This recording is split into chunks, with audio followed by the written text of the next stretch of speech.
ପ୍ରଭୁଙ୍କର ପର୍ପୋଜ, ପ୍ରଭୁଙ୍କର ଯୋଜନା ଆମମାନଙ୍କ ନିମନ୍ତେ ରହିଅଛି। ମର୍ଣ୍ଣିଂ ଦେଖିବା, ସକାଳ ଦେଖିବା, ଏହା ଆମର କୌଣସି ଉତ୍ତମତା ନୁହଁ, କୌଣସି ଧାର୍ମିକତା ନୁହଁ, କିନ୍ତୁ ଏ ସୁପ୍ରଭାତ ଦେଖିବା ଏହା କେବଳ ପ୍ରଭୁଙ୍କର ଅନୁଗ୍ରହ ଅଟେ।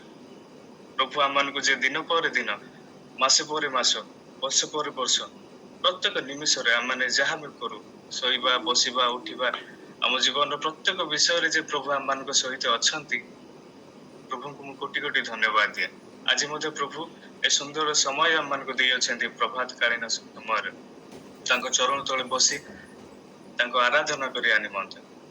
ଆମେ ଦିନ ସାରା ଆମେ ଅନେକ ବିଷୟ କରିଥାଉ ଆମ ଜୀବନ ନିମନ୍ତେ, କିନ୍ତୁ ମର୍ଣ୍ଣିଂ ଏ ପ୍ରଭାତ କାଳୀନ ସମୟରେ ଆମମାନଙ୍କର ମନ, ଆମମାନଙ୍କର ହୃଦୟ, ଆମମାନଙ୍କର ଚିନ୍ତା, ଆମମାନେ ଯାହା ମଧ୍ୟ କରୁ, ଆମମାନଙ୍କ ଠାରେ ଏକ ଫ୍ରେଶନେସ୍ ଥାଏ, ଆମମାନଙ୍କ ଜୀବନରେ ଏକ ଖୋଲା ମନ ଥାଏ, ଯୋଉ ମନରେ କି ଆମେ ପ୍ରଭୁଙ୍କର ଚିନ୍ତା ଆମେ କରିପାରୁ, ଯୋଉ ମନରେ କି ଆମେ ପ୍ରଭୁଙ୍କର ବାକ୍ୟ ଆମେ ଆଲୋଚନା କରିପାରୁ। ଏଇ ପ୍ରଭାତ କାଳୀନ ସମୟ ପ୍ରଭୁ ଆମମାନଙ୍କୁ ଦେଇଅଛନ୍ତି। ତ ଉପସ୍ଥିତ ଥିବା ମର୍ଣ୍ଣିଂ ପ୍ରେୟରରେ ମୁଁ ସମସ୍ତଙ୍କୁ ଧନ୍ୟବାଦ ଦିଏ, ମୋତେ ସୁଯୋଗ ଦେଇଥିବା ହେତୁ, ଆଉ ମୋ ପାଇଁ ପ୍ରାର୍ଥନା କରୁଥିବା ହେତୁ, ଏବଂ ଆମ ବାକ୍ୟ ମଧ୍ୟରେ ଆମେ ଚାଲିବା ହେତୁ। ତ ପ୍ରିୟମାନେ, ଆଜି ବାକ୍ୟ ମଧ୍ୟକୁ ଆମେ ଯିବା। ଆଜିର ବାକ୍ୟ ମୋ ନିମନ୍ତେ, ଉପସ୍ଥିତ ଥିବା ସମସ୍ତଙ୍କ ନିମନ୍ତେ ଏହା ବହୁତ ବହୁତ ଇମ୍ପୋର୍ଟାଣ୍ଟ, ଗୁରୁତ୍ୱପୂର୍ଣ୍ଣ, ଯାହା ଆମମାନଙ୍କ ନିମନ୍ତେ ପ୍ରଭୁ ଦେଇଅଛନ୍ତି।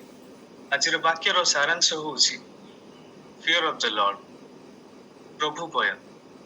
ଆମେ ପ୍ରଭୁଙ୍କୁ କେତେ ଆମେ ଭୟ କରୁ, ଏବଂ ପ୍ରଭୁଙ୍କୁ ଭୟ କରିବା ଦ୍ୱାରା ଆମମାନଙ୍କ ଜୀବନରେ, ଫ୍ୟାମିଲି ଜୀବନରେ, ଆମମାନଙ୍କ ପିଲାମାନଙ୍କ ଜୀବନରେ, ଆମ ସୋସିଆଲ ଲାଇଫରେ, ଆମମାନଙ୍କ ଦେଶରେ, ଆମମାନଙ୍କର ପ୍ରତ୍ୟେକ ପୃଥିବୀରେ କେତେ ପ୍ରଭୁ ଆମମାନଙ୍କୁ ଅନୁଗ୍ରହ କରନ୍ତି, ପ୍ରଭୁ କେମିତି ଆମମାନଙ୍କୁ ଚଳାନ୍ତି, ପ୍ରଭୁଙ୍କର ଭୟ କରିବା ଦ୍ୱାରା ଆମମାନଙ୍କ ଫ୍ୟାମିଲିରେ, ଆମମାନଙ୍କ ନିଜ ଜୀବନରେ କି ପ୍ରକାର ଏକ ପରିବର୍ତ୍ତନ ଆସିଥାଏ, ଏହା ଆଜି ଆମେ ଆଲୋଚନା କରିବା।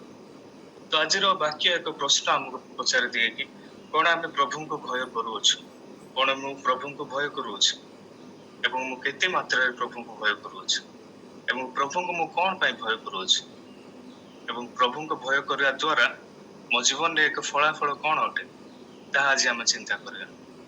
ତ ବାକ୍ୟ ମଧ୍ୟରେ ଆମେ ଯିବା। ପ୍ରଥମ ହେଲା ହିତୋପଦେଶ ତାର ନାଁ। ପ୍ରକାର ଲେଖା ଅଛି, ସଦାପ୍ରଭୁଙ୍କ ବିଷୟକ ଭୟ ଜ୍ଞାନର ଆରମ୍ଭ, ପୁଣି ଧର୍ମ ସ୍ୱରୂପ ବିଷୟକ ଜ୍ଞାନ ହିଁ ସୁବିବେଚନା ଅଟେ। ତ ବାକ୍ୟ ଆମମାନଙ୍କୁ କହେ, ସଦାପ୍ରଭୁଙ୍କ ବିଷୟକ ଭୟ ଜ୍ଞାନର ଆରମ୍ଭ। ତ ଜ୍ଞାନ ଏ ପ୍ରକାର ବିଷୟ ଯାହା ଆମେ ସମସ୍ତଙ୍କ ନିମନ୍ତେ ଉପଯୁକ୍ତ ଅଟେ, ନିଜ ସୋସାଇଟି ନିମନ୍ତେ, ନିଜ ଫ୍ୟାମିଲି ନିମନ୍ତେ, ନିଜ ଜୀବନ ନିମନ୍ତେ, ନିଜ ହେଲ୍ଥ ନିମନ୍ତେ, ଆମେ ଯାହା ମଧ୍ୟ ଆମେ ପଢୁଅଛୁ ତାହା ନିମନ୍ତେ, ଆମେ ଟ୍ରାଭେଲିଂ କରୁଅଛୁ ତାହା ନିମନ୍ତେ, ଆମେ ଯାହା ମଧ୍ୟ କରୁଅଛୁ ଜୀବନରେ, ଯାହା ମଧ୍ୟ ଆମେ ଛୋଟିଆ ହଉନା କାହିଁ, ବଡ ହଉନା କାହିଁ, ପ୍ରତ୍ୟେକ ବିଷୟ ନିମନ୍ତେ କଣ ଜ୍ଞାନର ଆବଶ୍ୟକତା ଥାଏ। ଏବଂ ବାକ୍ୟ ଏହା କହେ, ସଦାପ୍ରଭୁଙ୍କ ବିଷୟକ ଭୟ ଜ୍ଞାନର ଆରମ୍ଭ। ଆମେ ଅନେକ ସମୟରେ ଆମେ ଅନେକ ବିଷୟ ଉପରେ ଆମେ ନିର୍ଭର ରଖୁ, ଆମମାନଙ୍କର ଉଚ୍ଚ ଶିକ୍ଷା ମାଧ୍ୟମରେ ଆମେ ନିର୍ଭର ରଖୁ, ଯେପରିକି ମୁଁ ଜ୍ଞାନ ପାଇବି, ନିଜ ପିତାମାତାଙ୍କ ଶିକ୍ଷା ଦ୍ୱାରା ଆମେ ଜ୍ଞାନ ପାଇଥାଉ, ଅନେକ ମାଧ୍ୟମରେ ଆମେ ପାଇଥାଉ, ଇଣ୍ଟରନେଟ ମାଧ୍ୟମରେ ପାଇଥାଉ, ଅନେକ ମାଧ୍ୟମରେ ଆମେ ଜ୍ଞାନ ପାଇଥାଉ। କିନ୍ତୁ ଏଠାରେ ଏ ପ୍ରକାର ଜ୍ଞାନ ଲେଖା ଅଛି, ସଦାପ୍ରଭୁଙ୍କ ବିଷୟକ ଭୟ ଜ୍ଞାନର ଆରମ୍ଭ।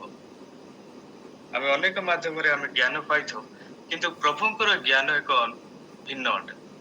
ଆମେ ଯାହା ଉଚ୍ଚ ଶିକ୍ଷା କରୁ, ଆମେ ଇଣ୍ଟରନେଟ ମାଧ୍ୟମରେ ପାଉ, ଆମ ଜୀବନ ଅନେକ ସୋସିଆଲ ଲାଇଫରେ ଆମେ ପାଇଥାଉ, କିନ୍ତୁ ଏ ପ୍ରକାର ଜ୍ଞାନ ପ୍ରଭୁ କହୁଅଛନ୍ତି, ସଦାପ୍ରଭୁଙ୍କ ବିଷୟକ ଭୟ ଜ୍ଞାନର ଆରମ୍ଭ।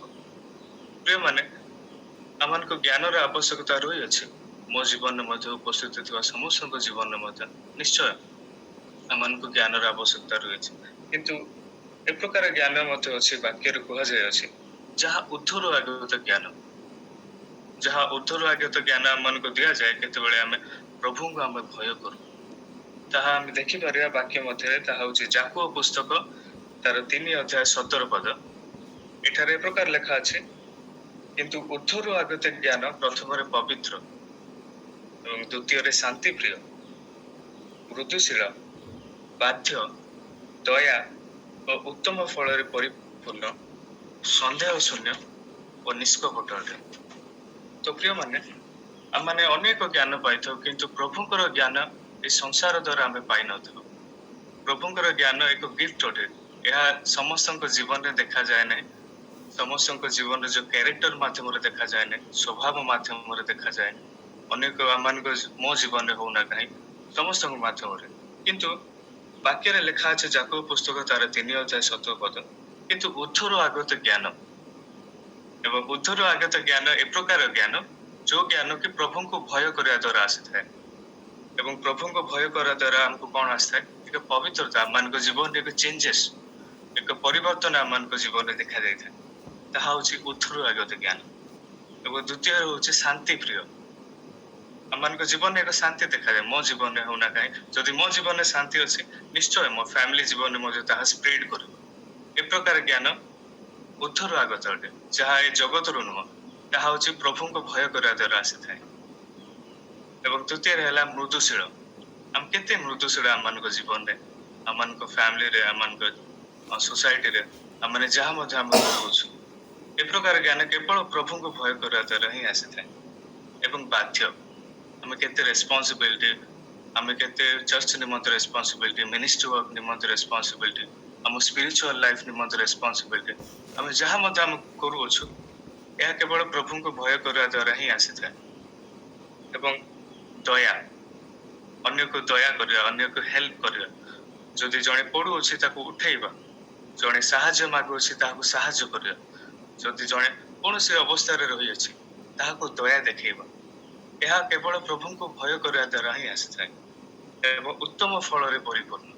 ଆମ ଜୀବନରେ ଏକ ଉତ୍ତମ ଫଳ, ପ୍ରଭୁଙ୍କୁ ଦେଇଥିବା ଉତ୍ତମ ଫଳ, ପବିତ୍ରତା, ଶାନ୍ତି, ଦୟା, ତାଙ୍କ ବାଧ୍ୟତା, ଏ ପ୍ରକାର ବିଷୟ ଉତ୍ତମ ଫଳ କେବଳ ପ୍ରଭୁଙ୍କୁ ଭୟ କରିବା ଦ୍ୱାରା ହିଁ ଆସିଥାଏ। ଏବଂ ସନ୍ଦେହ ଶୂନ୍ୟ ଏବଂ ନିଷ୍କପଟ, ଏସବୁ ବିଷୟ ଯାହା ବାକ୍ୟରେ ଯାହା ଇଲାବୋରେଟ୍ କରାଯାଇଅଛି, ଲେଖାଯାଇଅଛି, ଏହା କେବଳ ପ୍ରଭୁଙ୍କୁ ଭୟ କରିବା ଦ୍ୱାରା ହିଁ ଆସିଥାଏ, ଯାହା ବାକ୍ୟ ମାଧ୍ୟମରେ ଦେଖାଯାଉଛି। ତ ପ୍ରିୟମାନେ, ହିତୋପଦେଶ ତାର 9:10 ଆମମାନଙ୍କୁ କହେ, ସଦାପ୍ରଭୁଙ୍କ ବିଷୟକ ଭୟ ଜ୍ଞାନର ଆରମ୍ଭ। ତ ଅନେକ ଜ୍ଞାନ ରହିଅଛି ଆମମାନଙ୍କ ଜୀବନରେ, ଆମମାନଙ୍କ ଜୀବନରେ ଅନେକ ବିଷୟ ରହିଅଛି, କିନ୍ତୁ ଏ ପ୍ରକାର ଜ୍ଞାନ ପ୍ରଭୁ କହୁଅଛନ୍ତି ଯାହା ଏ ଜଗତ ଦ୍ୱାରା ହେଇନାହିଁ। କିନ୍ତୁ ଏହି ପ୍ରକାର ଜ୍ଞାନ ପ୍ରଭୁ କହୁଅଛନ୍ତି ଯୋଉ ଜ୍ଞାନ କି ଉର୍ଦ୍ଧ୍ୱରୁ ଆଗତ ହୋଇଅଛି, ଯୋଉ ଜ୍ଞାନରେ ପବିତ୍ରତା ରହିଅଛି, ଯୋଉ ଜ୍ଞାନରେ ଶାନ୍ତି ପ୍ରିୟତା ରହିଅଛି, ଯୋଉ ଜ୍ଞାନରେ ମୃଦୁଶୀଳତା ରହିଅଛି, ଯୋଉ ଜ୍ଞାନରେ ବାଧ୍ୟ, ଯୋଉ ଜ୍ଞାନରେ ଦୟା, ଯୋଉ ଜ୍ଞାନରେ ଉତ୍ତମ ଫଳରେ ପରିପୂର୍ଣ୍ଣ, ଯୋଉ ଜ୍ଞାନରେ ସନ୍ଦେହ ଶୂନ୍ୟ ଓ ଯୋଉ ଜ୍ଞାନରେ ନିଷ୍କପଟ।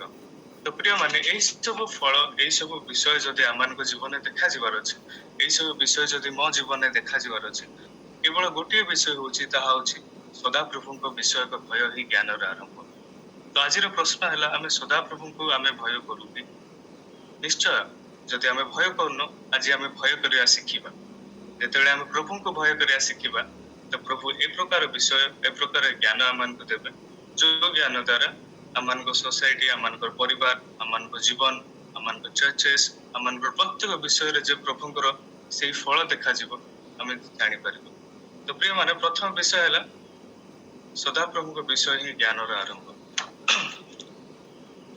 ତ ଦ୍ୱିତୀୟ ବିଷୟ ହେଲା, ଆମେ ଦେଖିବା ମଶାଙ୍କ ଇସ୍ରାଏଲ ପ୍ରତି, ଇସ୍ରାଏଲ ପିଢି ପାଇଁ ଏକ ବହୁମୂଲ୍ୟ ପରାମର୍ଶ ମଶା ଦେଉଅଛନ୍ତି, ଯାହା ଆମେ ଦେଖିପାରିବା ଦ୍ୱିତୀୟ ବିବରଣ ତାର 10 ତାର 20 ଏବଂ 13 ପଦରେ। ମଶାଙ୍କ ଇସ୍ରାଏଲ ପରବର୍ତ୍ତୀ ପିଢି ପାଇଁ ଏକ ମୂଲ୍ୟବାନ ପରାମର୍ଶ ମୋସେସ୍ ଦେଉଅଛନ୍ତି। ଏଠାରେ ଏ ପ୍ରକାର ଲେଖା ଅଛି, ଦ୍ୱିତୀୟ ବିବରଣ ତାର 10:12 ଏବଂ 13 ପଦରେ, ଏବେ ହେ ଇସ୍ରାଏଲ, ସଦାପ୍ରଭୁ ତୁମ ପରମେଶ୍ୱରଙ୍କୁ ଭୟ କରିବାର ଓ ତାହାଙ୍କ ସକଳ ପଥରେ ଗମନ କରିବାର ଓ ତାହାଙ୍କୁ ପ୍ରେମ କରିବାର, ପୁଣି ଆପଣାର ସମସ୍ତ ଅନ୍ତଃକରଣ ଓ ଆପଣାର ସମସ୍ତ ପ୍ରାଣ ସହିତ ସଦାପ୍ରଭୁ ତୁମ ପରମେଶ୍ୱରଙ୍କ ସେବା କରିବାର। ଆଉ ଆଜି ମୁଁ ତୁମ୍ଭର ହିତ ନିମନ୍ତେ ସଦାପ୍ରଭୁଙ୍କର ଯେଉଁ ଆଜ୍ଞା ଓ ବିଧି ତୁମମାନଙ୍କୁ ଦେଉଅଛି, ସେ ସମସ୍ତ ପାଳନ କରିବାର, ଏହି ସବୁ ଛଡା ସଦାପ୍ରଭୁ ପରମେଶ୍ୱର ତୁମ ଠାରୁ ଆଉ କଣ ଚାହାନ୍ତି? ତ ପ୍ରିୟମାନେ, ଦ୍ୱିତୀୟ ବିବରଣ ପୁସ୍ତକ, ଏହି ପୁସ୍ତକ ଯାହା ଦ୍ୱିତୀୟ ବିବରଣ, ଯାହା ଦ୍ୱିତୀୟ ଥର ଲେଖା ଯାଇଅଛି, ଦ୍ୱିତୀୟ ଥର ମୋଜେସ୍ ଏହା କହୁଅଛନ୍ତି ଇସ୍ରାଏଲି ଲୋକମାନେ। ତ ଇସ୍ରାଏଲି ଲୋକମାନଙ୍କୁ ଏହା କହୁଅଛନ୍ତି ମୋଜେସ୍, ଏଠାରେ ଏ ପ୍ରକାର ଲେଖା ଅଛି, ଏବେ ହେ ଇସ୍ରାଏଲ ସଦାପ୍ରଭୁ ତୁମ ପରମେଶ୍ୱରଙ୍କୁ ଭୟ କରିବାର ଓ ତାହାଙ୍କ ସକଳ ପଥରେ ଗମନ କରିବାର ଓ ତାହାଙ୍କୁ ପ୍ରେମ କରିବାର। ତ ଇସ୍ରାଏଲ ଲୋକମାନଙ୍କୁ କହୁଅଛନ୍ତି, ହେ ଇସ୍ରାଏଲ ଲୋକମାନେ ସଦାପ୍ରଭୁଙ୍କୁ ଭୟ କର, ସଦାପ୍ରଭୁଙ୍କୁ ପ୍ରେମ କରିବାର, ସଦାପ୍ରଭୁଙ୍କୁ ଗମନ କରିବାର, ପୁଣି ଆପଣଙ୍କ ସମସ୍ତ ଅନ୍ତଃକରଣ, ଆପଣଙ୍କ ସମସ୍ତ ପ୍ରାଣ ସହିତ ସଦାପ୍ରଭୁଙ୍କୁ ପରମେଶ୍ୱରଙ୍କୁ ସେବା କରିବେ। ତ ମୋଜେସ୍ ଇସ୍ରାଏଲ ପିଢି ମାନଙ୍କୁ ଏ ପ୍ରକାର ଶିଖାଉଛନ୍ତି ପ୍ରଭୁଙ୍କୁ ଭୟ କରିବା, କାରଣ ପ୍ରଭୁଙ୍କୁ ଭୟ କରିବା ଦ୍ୱାରା ପ୍ରଭୁ ଇସ୍ରାଏଲ ଲୋକମାନଙ୍କୁ ଏତେ ଉତ୍ତମ ରୂପେ କଢେଇ ନେଲେ ଯେ ତାଙ୍କ ପିଢି ଯାହା ନ୍ୟୁ ଜେନେରେସନ, ନେକ୍ସଟ ଜେନେରେସନ ଯୋଉମାନେ ଆସୁଥିଲେ ସେମାନଙ୍କୁ ଭୟ କରିବା ମଜେ ଶିଖାଉଅଛନ୍ତି। ତ ପ୍ରିୟମାନେ, ମଶାଙ୍କୁ ଆମ ଜୀବନରେ ଦେଖୁଅଛୁ ନେକ୍ସଟ ଜେନେରେସନ ପାଇଁ କେତେ ରେସ୍ପନ୍ସିବିଲିଟି ମଶାଙ୍କ ଜୀବନରେ ରହିଅଛି। କାରଣ ପ୍ରଭୁଙ୍କୁ ଭୟ କରିବା ଦ୍ୱାରା ଯେ ଆମମାନଙ୍କ ଜୀବନରେ ଏକ ସୁଚିତା ଆସିଥାଏ, ଏକ ଉତ୍ତମ ରେସ୍ପନ୍ସିବିଲିଟି ଆମେ ଜାଣିଥାଉ ଏବଂ ପ୍ରଭୁ ଯାହା ଆମକୁ କଥା କହନ୍ତି ତାହା ଆମେ ଜାଣିପାରିଥାଉ। ତାହା ମଶା ଏ ପ୍ରକାର କହୁଛନ୍ତି ନେକ୍ସଟ ଜେନେରେସନ ପାଇଁ ସେ କେତେ ରେସ୍ପନ୍ସିବିଲିଟି ମଶାଙ୍କ ଜୀବନରେ ଆମେ ଦେଖିପାରିବା। ତ ପ୍ରଭୁ ଏଠାରେ କହୁଅଛନ୍ତି ଆମ ନେକ୍ସଟ ଜେନେରେସନ, ଆମ ପିଲାମାନଙ୍କ ପାଇଁ ଏ ମର୍ଣ୍ଣିଂ ପ୍ରେୟରରେ ଯାହା ଆମେ ବସିଅଛୁ, ଏ ନେକ୍ସଟ ଜେନେରେସନ, ନେକ୍ସଟ ପିଢି ଯୋଉମାନେ ରହିଅଛନ୍ତି ସେମାନଙ୍କୁ ପ୍ରଭୁ ଭୟତା ଶିଖେଇବା ପାଇଁ ମଶା କହୁଅଛନ୍ତି, ଯାହା ଦ୍ୱାରା କି ଆମେ ଅଧିକ ମାତ୍ରାରେ ଆମ ପ୍ରଭୁଙ୍କ ନିକଟକୁ ଆସିପାରିବା। ଆମ ଜେନେରେସନ, ଆମ ପିଢି, ଆମେ ଯାହା ମଧ୍ୟ ଆମେ କରୁଅଛୁ ଆମ ଜୀବନ, ପ୍ରତ୍ୟେକ ଲୋକମାନଙ୍କ ନିମନ୍ତେ ଆମେ ଚିନ୍ତା କରିପାରିବା। ମଶାଙ୍କ ଜୀବନରେ ଆମେ ଦେଖୁଅଛୁ ଇସ୍ରାଏଲ ଲୋକମାନଙ୍କ ନିମନ୍ତେ ସେ ଚିନ୍ତା କରୁଅଛନ୍ତି ଏବଂ ମଶା କହୁଅଛନ୍ତି ପରମେଶ୍ୱରଙ୍କୁ ଭୟ କର ଏବଂ ତାହାଙ୍କ ପଥରେ ଗମନ କର ଓ ତାହାଙ୍କୁ ପ୍ରେମ କର ଓ ଆପଣଙ୍କ ସମସ୍ତ ଅନ୍ତଃକରଣ, ଆପଣଙ୍କ ସମସ୍ତ ପ୍ରାଣ ସହିତ ସଦାପ୍ରଭୁ ପରମେଶ୍ୱରଙ୍କୁ ସେବା କରିବା। ଯେତେବେଳେ ଆମେ ପ୍ରଭୁଙ୍କୁ ଭୟ କରିବା, ଯେତେବେଳେ ଆମକୁ ତାଙ୍କ ସାନ୍ନିଧ୍ୟ ତଳେ ଆସିବ, ଯେତେବେଳେ ପ୍ରଭୁଙ୍କର ସ୍ୱର ଆମେ ଶୁଣିବା, ପ୍ରଭୁଙ୍କ ବାକ୍ୟ ଆମେ ଶୁଣିବା, ନିଶ୍ଚୟ ପ୍ରଭୁ ଆମମାନଙ୍କ ଜେନେରେସନ, ନେକ୍ସଟ ଜେନେରେସନ, ଆମମାନଙ୍କ ପିଲାମାନଙ୍କୁ, ଆମମାନଙ୍କ ପିତାମାତାଙ୍କୁ, ଆମମାନଙ୍କର ଯୋଉ ନେକ୍ସଟ ଜେନେରେସନ ରହିଅଛନ୍ତି ସମସ୍ତଙ୍କୁ ପ୍ରଭୁଙ୍କର ସେହି ଅନୁଗ୍ରହ ରହିପାରିବ। ଯେପରି ଇସ୍ରାଏଲ ଲୋକମାନଙ୍କ ନିମନ୍ତେ ପ୍ରଭୁଙ୍କର ଯୋଉ ହସ୍ତ ଥିଲା, ପ୍ରଭୁଙ୍କର ଯୋଉ ଆଶୀର୍ବାଦ ଥିଲା, ପ୍ରଭୁ ଯୋଉ ପ୍ରତିଜ୍ଞା ସେମାନଙ୍କ ଜୀବନ ନିମନ୍ତେ କରିଥିଲେ ତାହା ଆମେ ଦେଖିପାରୁଅଛୁ। ଏହା କେବଳ ପ୍ରଭୁଙ୍କ ଭୟ କରିବା ଦ୍ୱାରା ହିଁ ଆସିଥିଲେ। ତ ପ୍ରିୟମାନେ, ଆମମାନଙ୍କ ଜୀବନରେ ମଧ୍ୟ ନିଶ୍ଚୟ ପ୍ରଭୁ ଭୟତା ଶିଖେଇବା ଉଚିତ। ପ୍ରଭୁ ଭୟତା ମୁଁ ଯଦି କହିବି, କେବଳ ମୋ ବାବା ମମି ତାଙ୍କେ ଏତେ ମତେ ଷ୍ଟ୍ରିକ୍ଟଲି ପ୍ରଭୁଙ୍କ ନିକଟକୁ ତାଙ୍କେ କହନ୍ତି, ବାକ୍ୟ ପଢୁଅଛୁ କି କଣ, ଜୀବନରେ ପ୍ରଭୁଙ୍କୁ କେତେ ସମୟ ପ୍ରାର୍ଥନା କରୁଅଛୁ, କଣ କରୁଅଛୁ। ମୋ ମା ସବୁବେଳେ କହନ୍ତି, ବାବା ଆଜି ପ୍ରାର୍ଥନା କଲୁ କି ସକାଳେ ଉଠି, ଆଜି ବାକ୍ୟ ପଢିଲୁ କି। ତ ମା ସବୁବେଳେ ମତେ ଏହା କହନ୍ତି।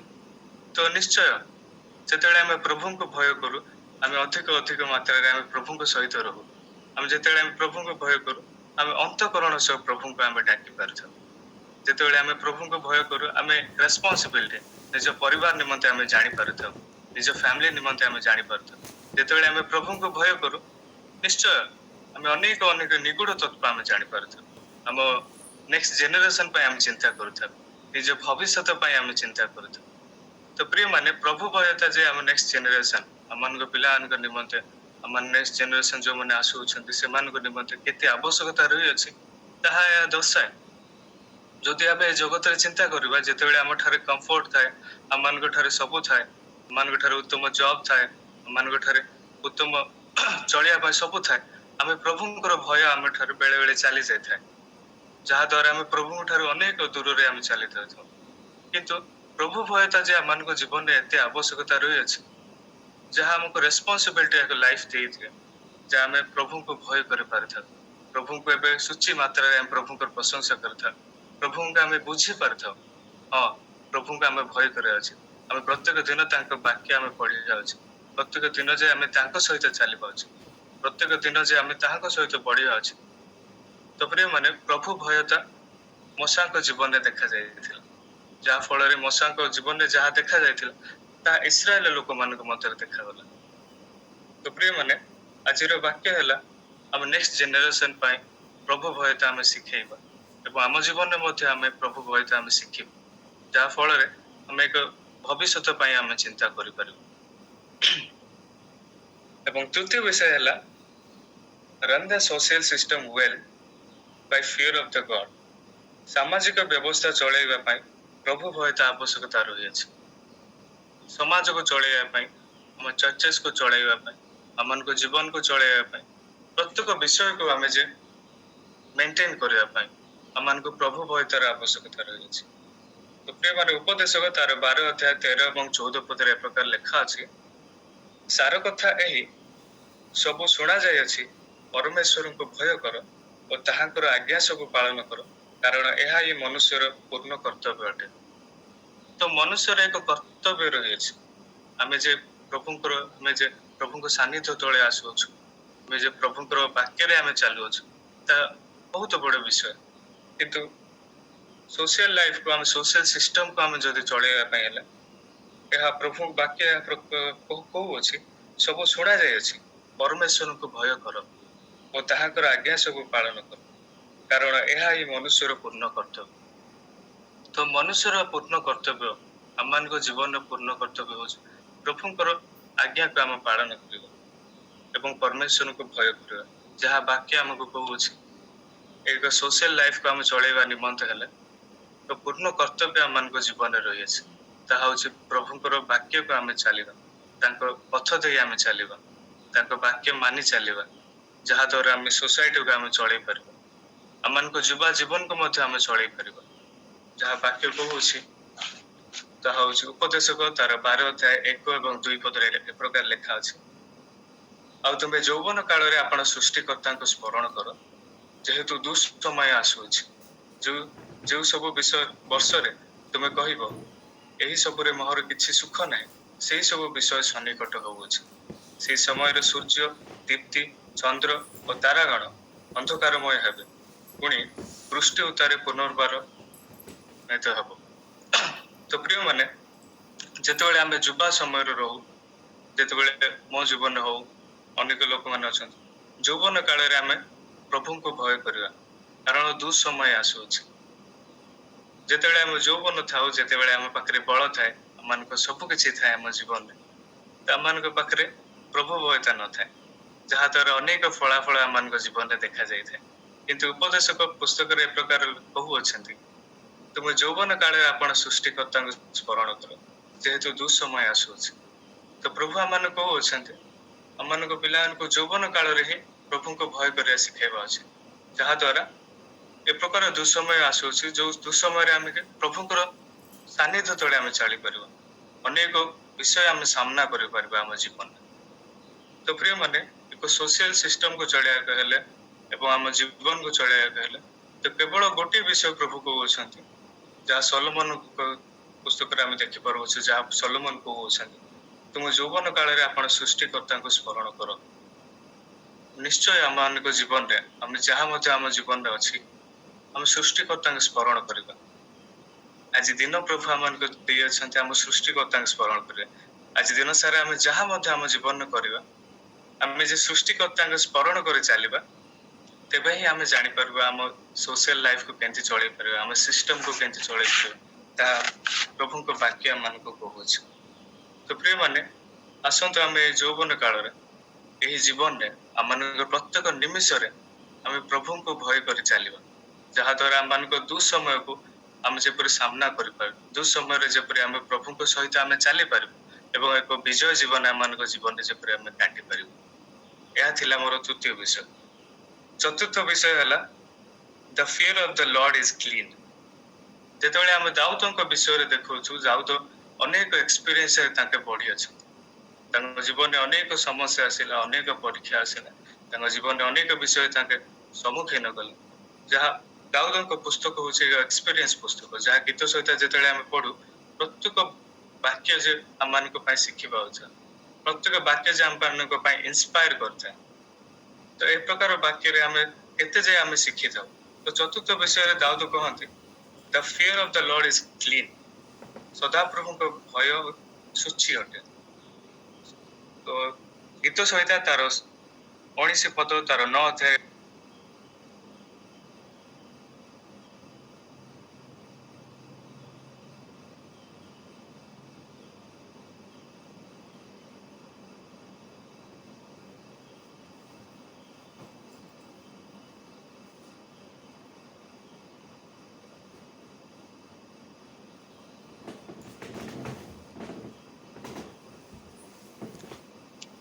ସଦାପ୍ରଭୁଙ୍କ ଭୟ ସୂଚି ସଦାକାଳ ସ୍ଥାୟୀ। ସଦାପ୍ରଭୁଙ୍କ ଶାସନ ସକଳ ସତ୍ୟ ଓ ସର୍ବତ ଭାବେ ନ୍ୟାଯ୍ୟ।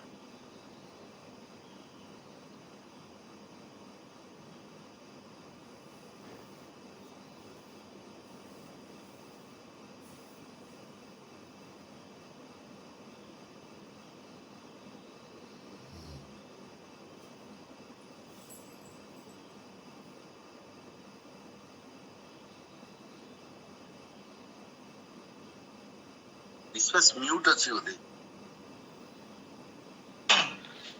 ଆଜ୍ଞା ହାଲେଲୁୟା ମ୍ୟୁଟ୍ ହେଇଯାଇଥିଲା। ତ ଏଠାରେ ଲେଖା ଅଛି ସଦାପ୍ରଭୁଙ୍କ ଭୟ ସୂଚି ଅଟେ। ତ ପ୍ରିୟମାନେ ସଦାପ୍ରଭୁଙ୍କ ଭୟ କଣ ଅଟେ? ସୂଚି ଅଟେ।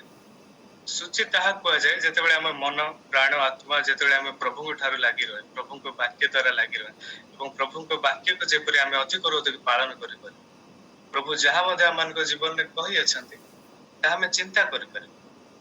ତ ସଦାପ୍ରଭୁଙ୍କ ଭୟ ସୂଚି ଅଟେ ଏବଂ ସଦା କାଳ ସ୍ଥାୟୀ ଅଟେ।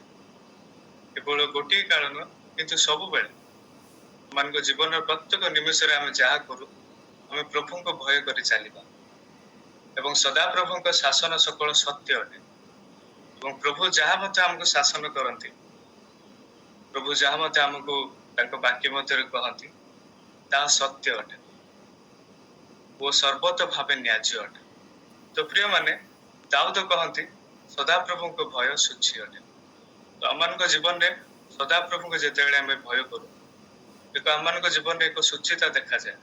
ସଦାପ୍ରଭୁଙ୍କୁ ଯେତେବେଳେ ଆମେ ଭୟ କରୁ ସେତେବେଳେ ଆମକୁ ଏକ ରେସ୍ପନ୍ସିବିଲିଟି ଆମକୁ ଜାଣିପାରିଥାଉ ଯେ ପ୍ରଭୁଙ୍କ କାର୍ଯ୍ୟ ଆମେ କିପରି କରିପାରିବୁ, ଆମକୁ ପ୍ରଭୁଙ୍କୁ ଦେଇ ଆମେ କିପରି ଚାଲିପାରିବା ଏବଂ ପ୍ରଭୁ ଯାହା ବାକ୍ୟ ଆମମାନଙ୍କୁ ଦେଇ ଅଛନ୍ତି ତାହା ଆମେ କିପରି ଆମେ ମାନିବା, କିପରି ଚାଲିବା। ତ ପ୍ରଭୁଙ୍କୁ ଯେତେବେଳେ ଆମେ ଭୟ କରୁ, ନିଶ୍ଚୟ ମୋ ଜୀବନରେ ଆପଣମାନଙ୍କ ଜୀବନରେ ଉପସ୍ଥିତ ଥିବା ସମସ୍ତଙ୍କ ଜୀବନ ଏକ ସୂଚିତା ଦେଖାଯାଏ, ଏକ ସତ୍ୟତା ଆମ ମନରେ ଦେଖାଯାଏ। ଏହା କେବଳ ଗୋଟିଏ କାଳ ନୁହେଁ, ପ୍ରଭୁଙ୍କ ବାକ୍ୟ କହୁଛି ସଦା କାଳ। ସଦା କାଳ ଯେ ଆମେ ପ୍ରଭୁଙ୍କୁ ଭୟ କରିବା ଅଛି ଏବଂ ଭୟ ମଧ୍ୟ ଅନେକ ପ୍ରକାର ରହିଅଛି, କେବଳ ଗୋଟିଏ ପ୍ରକାର ନୁହେଁ। ପଞ୍ଚମ ବିଷୟ ହେଲା ଦ ଟାଇପ୍ସ ଅଫ ଫିୟର। ଆଉ କେତେ ପ୍ରକାର ଭୟ ରହିଅଛି। ଆମେ ବେଳେ ବେଳେ ଆମେ ଫିୟର କରିଥାଉ ହ୍ୟୁମାନ ଅଥରିଟି ପାଇଁ, ଆମେ ଫିୟର କରିଥାଉ, ଆମେ ଆମ ଭବିଷ୍ୟତ ପାଇଁ ଆମେ ଭୟ କରିଥାଉ, ଆମ ହେଲ୍ଥ ନିମନ୍ତେ ଆମେ ଭୟ କରୁଥାଉ, ପିଲାମାନଙ୍କ ସ୍ୱାସ୍ଥ୍ୟ ନିମନ୍ତେ ଆମେ ଭୟ କରୁଥାଉ, ଆମମାନଙ୍କ ନିଜ ଜୀବନର ସ୍ୱାସ୍ଥ୍ୟ ନିମନ୍ତେ ଆମେ ଭୟ କରୁଥାଉ, ଆମ କ୍ୟାରିୟର ନିମନ୍ତେ ଆମେ ଭୟ କରୁଥାଉ। ଅନେକ ପ୍ରକାର ଭୟ ରହିଅଛି, କିନ୍ତୁ ଏ ପ୍ରକାର ଭୟ ରହିଅଛି ଯାହା ହଉଛି ସମ୍ମାନଜନକ ଭୟ, ତାହା ହଉଛି ପ୍ରଭୁ ଭୟ। ଯେତେବେଳେ ଆମେ ପ୍ରଭୁଙ୍କୁ ଭୟ କରୁ, ଏ ପ୍ରକାର ଭୟ ଆମମାନଙ୍କ କ୍ୟାରିୟର, ଆମମାନଙ୍କର ପ୍ରତ୍ୟେକ ବିଷୟ ଯାହା ମଧ୍ୟ ରହିଅଛି, ପ୍ରତ୍ୟେକ ଅସଜଡ଼ା ବିଷୟ କଣ କରନ୍ତି? ପ୍ରଭୁ ସଜାଡ଼ି ଦିଅନ୍ତି। ତ ପ୍ରିୟମାନେ ଅନେକ ଭୟ ରହିଅଛି। ଆମେ ଯଦି ଗୀତ ସହିତ ତାର 27 ତାର 1 ପଦରେ ଦେଖିବା, ସଦାପ୍ରଭୁ ଏ ପ୍ରକାର କହନ୍ତି ସଦାପ୍ରଭୁ ମୋହର ଦୀପ୍ତି ଓ ମୋହର ପରିତ୍ରାଣ, ମୁଁ କାହାକୁ ଭୟ କରିବି? ସଦାପ୍ରଭୁ ମୋ ଜୀବନର ବଳ, ମୁଁ କାହାଠାରୁ ଭୀତ ହେବି? ତ ପ୍ରିୟମାନେ ଆମମାନଙ୍କ ଜୀବନରେ ମଧ୍ୟ ଭୟ ରହିଅଛି, ନିଶ୍ଚୟ ସମସ୍ତଙ୍କ ଜୀବନରେ ଭୟ ରହିଅଛି। ଆମମାନଙ୍କ ଶରୀର ନିମନ୍ତେ ଭୟ ରହିଅଛି, ଆମମାନଙ୍କ ଅନେକ ବିଷୟରେ ଭୟ, ଫ୍ୟୁଚର ନିମନ୍ତେ ଭୟ ରହିଛି, କଣ ହେବ କଣ ନାହିଁ। ଅନେକ ଲୋକମାନଙ୍କ ଜୀବନରେ ଅନେକ ସମସ୍ୟା ଚାଲିଅଛି, କିନ୍ତୁ ପ୍ରଭୁଙ୍କ ବାକ୍ୟ ଆମମାନଙ୍କୁ ଉତ୍ସାହିତ କରେ। ପ୍ରଭୁଙ୍କ ବାକ୍ୟ ଆମମାନଙ୍କୁ ଏକ ପ୍ରକାର ବଳ ଆମମାନଙ୍କୁ ଦେଉଅଛି ଯେ ସଦାପ୍ରଭୁ ମୋହର ଦୀପ୍ତି, ସଦାପ୍ରଭୁ ହେଉଛନ୍ତି ମୋହର ପରିତ୍ରାଣ, ମୁଁ କାହାକୁ ଭୟ କରେ? ଯେତେବେଳେ ସଦାପ୍ରଭୁ ମୋହର ଦୀପ୍ତି, ଯେତେବେଳେ ସଦାପ୍ରଭୁ ମୋହର ପରିତ୍ରାଣ, ଯେତେବେଳେ ସଦାପ୍ରଭୁ ମୋହର ଶକ୍ତି ଅଟନ୍ତି, ଯେତେବେଳେ ସଦାପ୍ରଭୁ ମୋ ସହ ଅଛନ୍ତି, ତ ମୁଁ କାହାକୁ ଭୟ କରିବି? ତ ପ୍ରିୟମାନେ ସମ୍ମାନଜନକ ଭୟ ହେଉଛି ଯେତେବେଳେ ଆମେ ପ୍ରଭୁଙ୍କୁ ଭୟ କରିବୁ ଏବଂ ପ୍ରଭୁଙ୍କୁ ଯେତେବେଳେ ଆମେ ଭୟ କରିବା, ଆମମାନଙ୍କ ଜୀବନରେ ଅନେକ ବିଷୟ ରହିଅଛି, ଯୋଉ ଭୟ ସବୁ ଆମମାନଙ୍କୁ ଅନେକ ସମସ୍ୟାରେ ଆମକୁ ପ୍ରଲୋଭନ କରୁଅଛି। ଏ ପ୍ରକାର ଭୟରୁ ଆମେ ଯେପରି ମୁକ୍ତି ପାଇବା କେବଳ ସଦାପ୍ରଭୁଙ୍କୁ ଭୟ କରିବା ଦ୍ୱାରା। ଯେତେବେଳେ ଆମେ ସଦାପ୍ରଭୁଙ୍କୁ ଭୟ କରୁ, ଆମମାନଙ୍କ ଜୀବନରେ ଏକ ଶକ୍ତି ଆସିଥାଏ, ଆମମାନଙ୍କ ଜୀବନରେ ଏକ ପରିତ୍ରାଣ ଆସିଥାଏ, ଆମମାନଙ୍କ ଜୀବନରେ ଏକ ଉତ୍ସାହିତ ଆସିଥାଏ। ଆମେ ଅନେକ ବିଷୟ ଏକ୍ସପିରିଏନ୍ସ କଲେ ମଧ୍ୟ ହଁ ଆମେ ଚିନ୍ତା କରେ, ହଁ ପ୍ରଭୁ ମୋ ସହ ଅଛନ୍ତି, ମୁଁ ଚାଲିପାରିବି, ମୁଁ ଆଗକୁ ବଢିପାରିବି, ପ୍ରଭୁ ଯେ ମତେ ଶକ୍ତି ଦେଇ ଅଛନ୍ତି, ଅନେକ ବିଷୟ ପ୍ରଭୁଙ୍କ ନିମନ୍ତେ ମୁଁ କରିପାରିବି। ଏ ପ୍ରକାର ବିଷୟ ଆମମାନଙ୍କ ଜୀବନରେ ଦେଖାଯାଇଥାଏ। କେବଳ ଦେଖାଯାଇଥାଏ ଯେତେବେଳେ ଆମେ ପ୍ରଭୁଙ୍କୁ ଭୟ କରିବା। ତ ପ୍ରିୟମାନେ, ସଦାପ୍ରଭୁଙ୍କୁ ସଦାପ୍ରଭୁଙ୍କୁ ଯିଏ ଭୟ କରେ ନିଶ୍ଚୟ ତା ଜୀବନରେ ସୁଚିତା ଦେଖାଯାଏ। ସଦାପ୍ରଭୁଙ୍କୁ ଯିଏ ଭୟ କରେ ନିଶ୍ଚୟ ତାଙ୍କ ଜୀବନରେ ଏକ ରେସ୍ପନ୍ସିବିଲିଟି ଦେଖାଯାଏ। ସଦାପ୍ରଭୁଙ୍କୁ ଯିଏ ଭୟ କରେ ନିଶ୍ଚୟ ତା ଜୀବନରେ ଅନେକ ବିଷୟ ପ୍ରଭୁଙ୍କର ଆଶୀର୍ବାଦ ତାଙ୍କ ଜୀବନରେ ଦେଖାଯାଇଥାଏ। ସଦାପ୍ରଭୁଙ୍କୁ ଯିଏ ଭୟ କରେ, ଯୋଉ ଫ୍ୟାମିଲିରେ ଅନେକ ବିଷୟ ରହିଛି, ସଦାପ୍ରଭୁ ତାହା ସଫଳତାରେ ପ୍ରଭୁ ଦିଅନ୍ତି। ତ ଇସ୍ରାଏଲିଆ ଜୀବନ ନିମନ୍ତେ ଆମେ ଯେତେବେଳେ ଦାଉଦଙ୍କ ଜୀବନରେ ଦେଖାଉଛୁ, ସଲୋମନଙ୍କ ଜୀବନରେ ଦେଖାଉଛୁ, ସମସ୍ତଙ୍କ ଜୀବନରେ ଦେଖାଉଛୁ, ସେମାନଙ୍କ ଜୀବନରେ ଏ ପ୍ରକାର ବିଷୟ ଦେଖାଗଲା ଯାହା ହଉଛି ପ୍ରଭୁଙ୍କ ଭୟ। ଅନେକ ରାଜା ମାନେ ଅଛନ୍ତି, ଅନେକ ବିଷୟ ଏକ୍ସପିରିଏନ୍ସ କରିଅଛନ୍ତି, କିନ୍ତୁ ଦାଉଦ ରାଜା ତାଙ୍କ ଜୀବନରେ ଆମେ ଦେଖାଯାଉଛୁ କେତେ ପ୍ରଭୁଙ୍କୁ ଭୟ କରୁଥିଲେ, କେତେ ସମ୍ମାନଜନକ ଭୟ ଯେ ତାଙ୍କ ଜୀବନରେ ଥିଲା। ତ ପ୍ରିୟମାନେ, ସଦାପ୍ରଭୁଙ୍କ ଭୟ ଆମମାନଙ୍କୁ ଅଧିକରୁ ଅଧିକ କଣ କରେ? ଶୁଚି କରେ, ପବିତ୍ର କରେ। ଆମମାନଙ୍କୁ ଅଧିକରୁ ଅଧିକ ପ୍ରଭୁଙ୍କ ସହିତ ଚାଲିବା ପାଇଁ ଆମମାନଙ୍କୁ ସାହାଯ୍ୟ କରେ। ଏବଂ ଷଷ୍ଠ ପଦରେ ଏ ପ୍ରକାର ଲେଖା ଅଛି, ପ୍ରଭୁଙ୍କୁ ଭୟ କରିବା କିନ୍ତୁ ମନୁଷ୍ୟକୁ ନୁହେଁ। ମାଥିୟ ପୁସ୍ତକ ତାର 10:26-28 ପଦରେ ଲେଖା ଅଛି, ଆଉ ଯେଉଁମାନେ ଶରୀରକୁ ବଦ୍ଧ କରନ୍ତି କିନ୍ତୁ ଆତ୍ମାକୁ ବଦ୍ଧ କରିପାରନ୍ତି ନାହିଁ, ସେମାନଙ୍କୁ ଭୟ କର ନାହିଁ। ବରଂ ଯେ ଶରୀର ଓ ଆତ୍ମା ଉଭୟକୁ ଭୟ କରନ୍ତି, ନର୍କରେ ବିନଷ୍ଟ କରିପାରନ୍ତି, ତାହାଙ୍କୁ ହିଁ ଭୟ କର। ତ ପ୍ରିୟମାନେ, ଏ ପ୍ରକାର ଲେଖା ଅଛି, ଆଉ ଯେଉଁମାନେ ଶରୀରକୁ ବଦ୍ଧ କରନ୍ତି କିନ୍ତୁ ଆତ୍ମାକୁ ବଦ୍ଧ କରିପାରନ୍ତି ନାହିଁ, ସେମାନଙ୍କୁ ଭୟ କର ନାହିଁ। ତ ଏ ପ୍ରକାର ଏ ବାକ୍ୟରେ ଆମେ ଚିନ୍ତା କରିପାରିବା ଯେ ପରିତ୍ରାଣ, ଆମମାନଙ୍କ ଜୀବନର ପରିତ୍ରାଣ ନିମନ୍ତେ ଆମେ ଭୟ କରିବା ଅଛି। ପ୍ରଭୁଙ୍କ ନିକଟରେ ସବୁ କିଛି ଅଛି, ଯାହା ସେ ଆତ୍ମା, ଆମମାନଙ୍କ ଆତ୍ମା ଯେ ପ୍ରଭୁଙ୍କର ହସ୍ତରେ ଅଛି, ଯାହା ପରିତ୍ରାଣ ନିମନ୍ତେ ଆମେ ପ୍ରତ୍ୟେକ ଦିନ ଆମେ ଲଢୁଅଛୁ। ଯେପରି ଆମେ ପ୍ରଭୁଙ୍କ ଠାରେ ଆମେ ଯାଇପାରିବା, ସେଇ ସ୍ୱର୍ଗକୁ ଯିବା ନିମନ୍ତେ ଆମେ କେତେ ଲଢୁଅଛୁ, ତାହାକୁ ଭୟ କରିବା ଅଛି, ତାହାକୁ ଭୟ କରିବା ଅଛି। ଯୋଉ ଈଶ୍ୱର ଆମମାନଙ୍କ ନିମନ୍ତେ ଜୀବନ ଦେଇଅଛନ୍ତି, ଯେ ଈଶ୍ୱର ଆମମାନଙ୍କ ନିମନ୍ତେ ଅନେକ ବିଷୟ କରିଅଛନ୍ତି, ଯୋଉ ଈଶ୍ୱର ଆମମାନଙ୍କୁ ଶିଖାଉଛନ୍ତି ତାଙ୍କ ପଥ ଦେଇ ଚାଲିବା। ତ ପ୍ରିୟମାନେ, ଆମେ ମନୁଷ୍ୟକୁ ନୁହଁ କିନ୍ତୁ ପ୍ରଭୁଙ୍କୁ ଭୟ କରିବା। ଏବଂ ପ୍ରଭୁଙ୍କୁ ଏହା ପାଇଁ ଭୟ କରିବା ଯେ ପ୍ରଭୁ ଯେ ଆମମାନଙ୍କୁ ପରିତ୍ରାଣ ଦେବେ, ପ୍ରଭୁ ଯେ ଆମମାନଙ୍କୁ ସେହି ତାଙ୍କ ସ୍ୱର୍ଗ ରାଜ୍ୟକୁ ଆମମାନଙ୍କୁ ପ୍ରଭୁ ନେବେ, ଏହି ନିମନ୍ତେ ଭୟ କରିବା ଅଛି। ଏବଂ କାହିଁକି ଆମେ ଭୟ କରିବା ତାହା ଆମେ ଚିନ୍ତା କରିବା। ଆମେ ଭୟ କରିବା ଦ୍ୱାରା ଆମେ ବାଧ୍ୟତା ହେଇଥାଉ, ଯାହା ଯାତ୍ରା ପୁସ୍ତକ ତାର 20 ଏବଂ 20 ପଦରେ ଲେଖା ଅଛି। ଆମେ ଭୟ କରିବା ଦ୍ୱାରା ଇସ୍ରାଏଲ ଲୋକମାନେ କେତେ ବାଧ୍ୟତା ହେଇଥିଲେ ତାହା ଆପଣମାନେ ଜାଣିପାରିଥିବେ। ଏବଂ ଭୟ କରିବା ଦ୍ୱାରା ଆମେ ପିଲାମାନଙ୍କୁ ଆମେ ଶିଖେଇ ପାରିଥାଉ। We teach our children, ଆମ ପିଲାମାନଙ୍କୁ ଆମେ ଶିଖେଇ ପାରିଥାଉ। We grow in sanctification, ଆମେ ଭୟ କରିବା ଦ୍ୱାରା ଆମେ ସୁଚିତାରେ ଆମେ ଚାଲି ପାରିଥାଉ। We worship wholeheartedly, ଯେତେବେଳେ ଆମେ ପ୍ରଭୁଙ୍କୁ ଭୟ କରୁ, ପ୍ରଭୁଙ୍କୁ worship କରିଥାଉ, ପ୍ରଭୁଙ୍କୁ ଆରାଧନା କରିଥାଉ, ଯେତେବେଳେ ଆମେ ପ୍ରଭୁଙ୍କୁ ଭୟ କରିଥାଉ। ଆଉ there is a promise reward, ଯେତେବେଳେ ଆମେ ପ୍ରଭୁଙ୍କୁ ଭୟ କରୁ, ହିତୋପଦେଶ ତାର 22 ଅଧ୍ୟାୟ ତାର 4 ପଦରେ ଲେଖା ଅଛି, ଆମମାନଙ୍କ ନିମନ୍ତେ ପ୍ରଭୁ ରିୱାର୍ଡ ରଖିଅଛନ୍ତି, ତାହା ହଉଛି ସାଲଭେସନ, ପରିତ୍ରାଣ।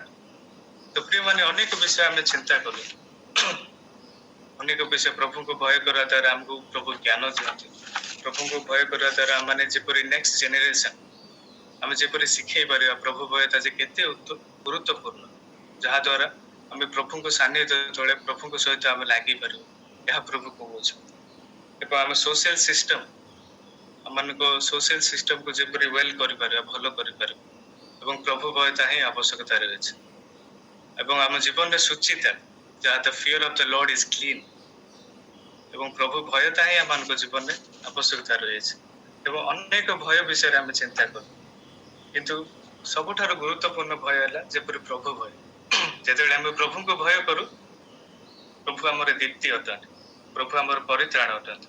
ଆମେ କାହାକୁ ଭୟ କରିବା? କେବଳ ପ୍ରଭୁଙ୍କୁ ଭୟ କରିବା, ଯୋଉ ପ୍ରଭୁ ଆମମାନଙ୍କର ଆତ୍ମାର ରେସ୍ପନ୍ସିବିଲିଟି ପ୍ରଭୁ ଅଟନ୍ତି। ଯୋଉ ପ୍ରଭୁଙ୍କୁ ଯେତେବେଳେ ଆମେ ଭୟ କରୁ, ପ୍ରଭୁ ଆମମାନଙ୍କୁ କଣ କରନ୍ତି? ଏକ ସାଲଭେସନ ଜୀବନ ଆମମାନଙ୍କୁ ଦିଅନ୍ତି। ଏବଂ ଆମେ ମନୁଷ୍ୟକୁ ନୁହଁ କିନ୍ତୁ ଆମେ ପ୍ରଭୁଙ୍କୁ ଭୟ କରିବା। ତ ଅନେକ ଭୟ ବିଷୟରେ ଆମେ ଚିନ୍ତା କଲୁ ପ୍ରିୟମାନେ। ତ ଆମମାନଙ୍କ ଜୀବନରେ ମଧ୍ୟ ଭୟ ନିଶ୍ଚୟ ଆମମାନଙ୍କ ଜୀବନରେ ମୋ ଜୀବନରେ ସମସ୍ତଙ୍କ ଜୀବନରେ ପ୍ରଭୁ ଭୟ ତାର ଗୁରୁତ୍ୱପୂର୍ଣ୍ଣ ରହିଅଛି। ଯେତେବେଳେ ଆମେ ପ୍ରଭୁଙ୍କୁ ଭୟ କରୁ ଆମେ ଜାଣିପାରିଥାଉ ହଁ ପ୍ରଭୁ କିଏ ଏବଂ ପ୍ରଭୁ ମୋ ଜୀବନ ନିମନ୍ତେ କଣ ଚାହାନ୍ତି ଏବଂ ମୁଁ ପ୍ରଭୁ ନିମନ୍ତେ ମୁଁ କଣ କରିପାରିବି। ଆମମାନଙ୍କ ନିକଟରେ ଏକ ତୃଷା ଥାଏ, ଆମମାନଙ୍କ ନିକଟରେ ଏକ ଭୋକିଲା ଥାଏ ପ୍ରଭୁଙ୍କ ବାକ୍ୟ ଶୁଣିବା ନିମନ୍ତେ, ପ୍ରଭୁଙ୍କ କାର୍ଯ୍ୟ କରିବା ନିମନ୍ତେ, ପ୍ରଭୁଙ୍କ ମିନିଷ୍ଟ୍ରି କରିବା ନିମନ୍ତେ। ଏସବୁ ବିଷୟ କେବଳ ପ୍ରଭୁଙ୍କ ଭୟ କରିବା ଦ୍ୱାରା ହିଁ ଆସିଥାଏ। ତ ପ୍ରିୟମାନେ, ଆଜିର ବାକ୍ୟ ମତେ ଉପସ୍ଥିତ ଥିବା ସମସ୍ତଙ୍କୁ କହନ୍ତି ପ୍ରଭୁ ଭୟତା। ଯେତେବେଳେ ଆମେ ପ୍ରଭୁଙ୍କୁ ଭୟ କରୁ ପ୍ରଭୁ ସବୁ ବ୍ଲେସିଂ ଆମକୁ ଦିଅନ୍ତି, ଆଉ ସବୁଠାରୁ ବଡ ବ୍ଲେସିଂ ହଉଛି ସାଲଭେସନ, ଯେ ପରିତ୍ରାଣ ଆମମାନଙ୍କୁ ଦିଅନ୍ତି। ତ ପ୍ରିୟମାନେ, ଆମେ କାହାକୁ ଭୟ କରିବା? ଆଜି ଆମେ ପ୍ରଭୁଙ୍କୁ ଭୟ କରିବା, ପ୍ରଭୁଙ୍କୁ ମାନି ଚାଲିବା ଏବଂ ପ୍ରଭୁଙ୍କ ପ୍ରତ୍ୟେକ ଉପଦେଶକୁ ଆମେ ମାନି ଚାଲିବା, ଯାହା ଦ୍ୱାରା ପ୍ରଭୁ ଆମମାନଙ୍କୁ ପରିତ୍ରାଣ ଦିଅନ୍ତି। ଏ ବାକ୍ୟ ଦ୍ୱାରା ମତେ ଉପସ୍ଥିତ ଥିବା ସମସ୍ତଙ୍କୁ ପ୍ରଭୁ ଆଶୀର୍ବାଦ କରନ୍ତୁ। ଆମେନ୍। ଥ୍ୟାଙ୍କ ୟୁ ବିଶ୍ୱାସ।